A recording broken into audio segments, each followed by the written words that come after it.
Hey guys, it's John, Foodie A1C. We're back in the kitchen, and today we're just going to be doing a simple chili recipe.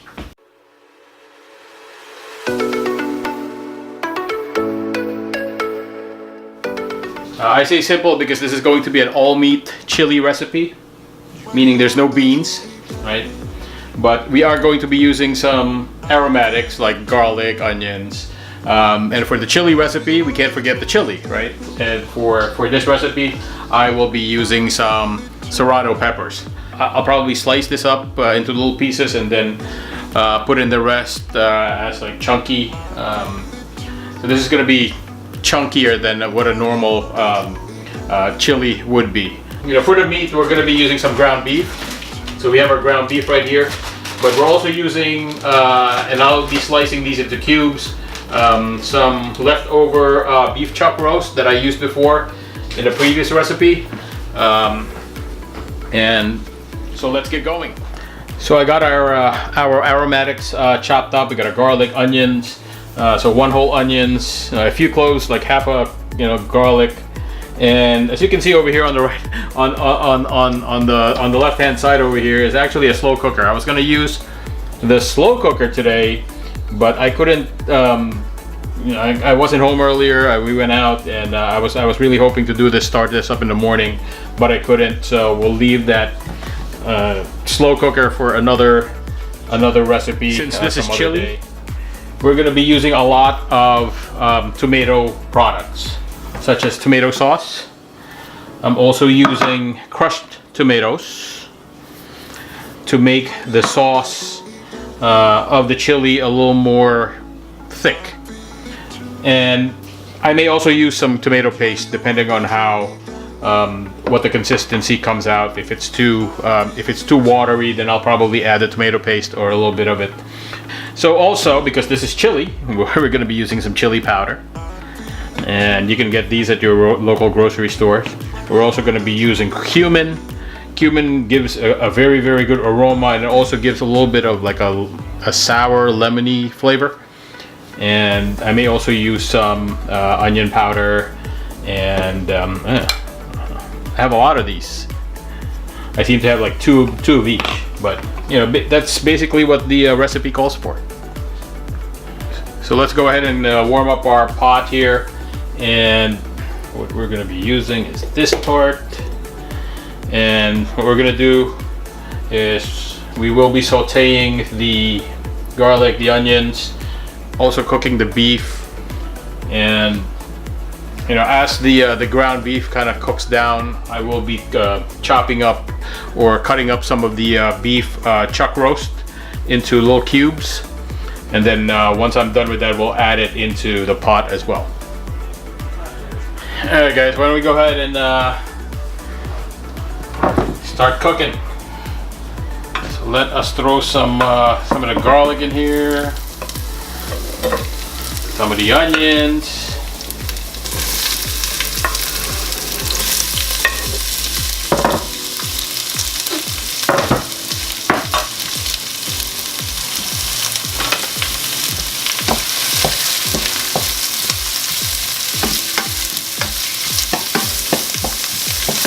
so that's what we want. Go ahead and grab our beef.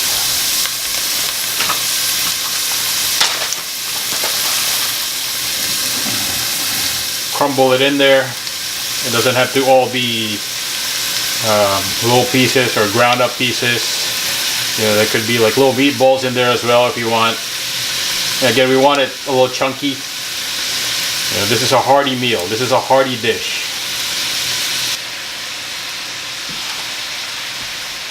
As I mentioned earlier, this is going to be a chunky dish. So we have our beef chuck roast over here that I'm just going to slice up into cubes. So this is basically all I want. Cube it.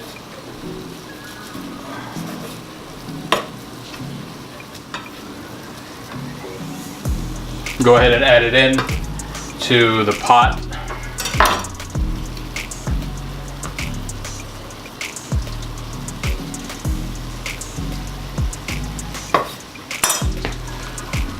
Let's go ahead and check to see if it's what we really want, if that's enough.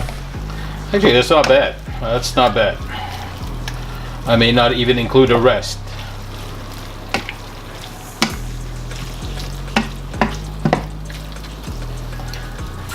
Go ahead and cook that down. Let's cook down the meat first before we put in the tomato sauce and the crushed tomato.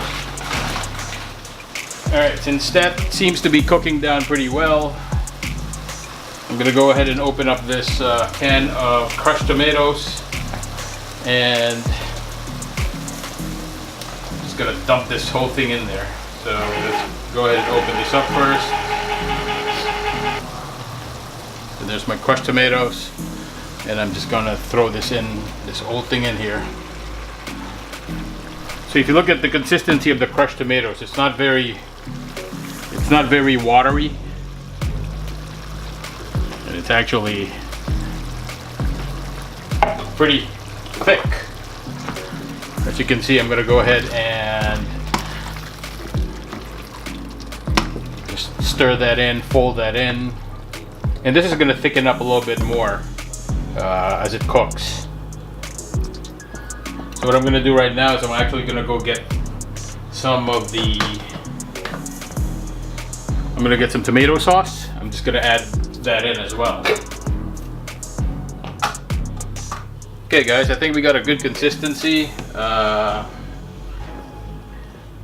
an hour cooked down on the meat, so that's it's not ready yet, but I think this is a good consistency. So now I actually added the rest of the leftover chili powder that I had, and also some of the cumin.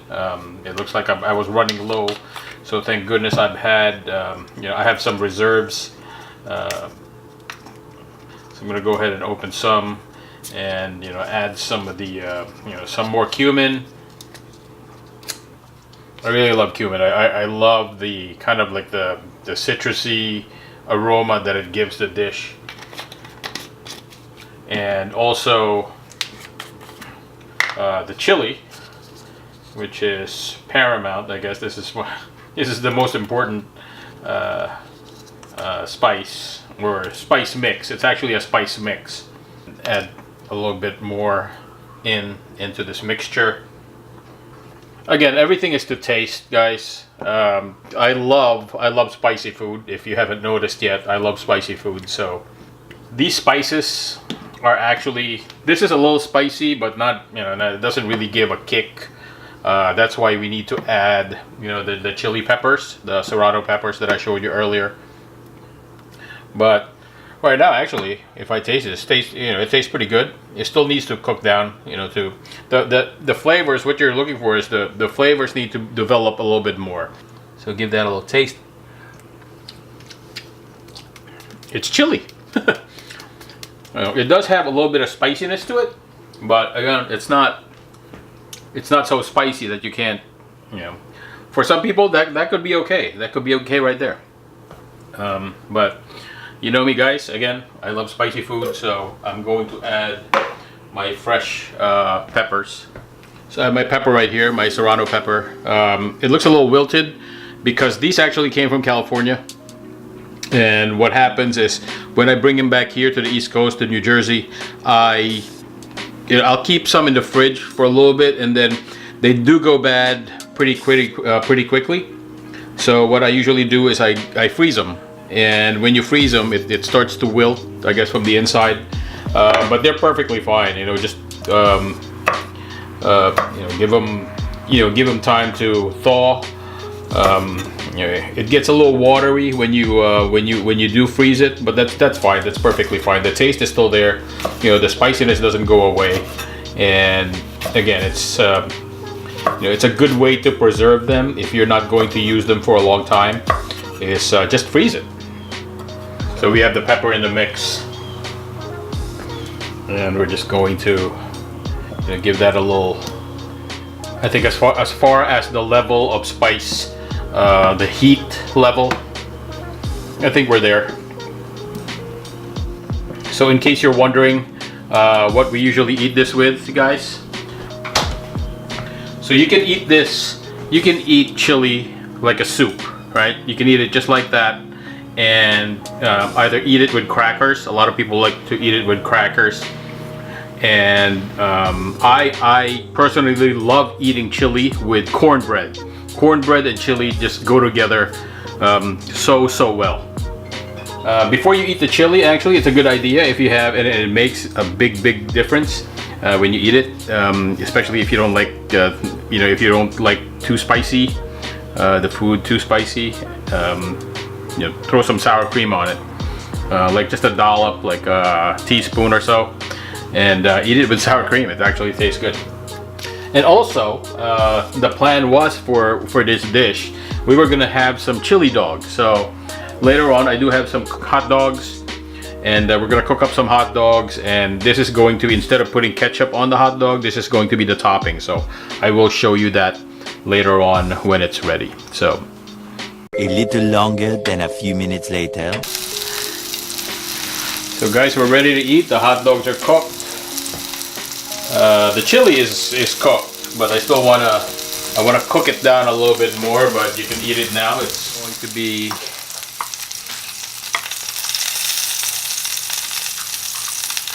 serving it up a little bit so you guys can see it in the bowl.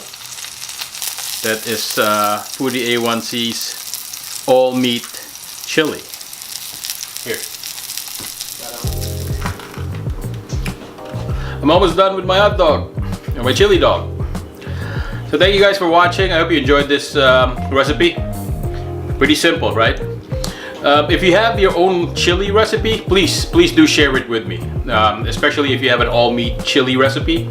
Let me know what else you can add, or what else you do add, or what how you go about developing your flavor. So yes, if you wish, email me. My email is in the description box, so please feel free to email me. And I will, if it's a recipe, I will try it.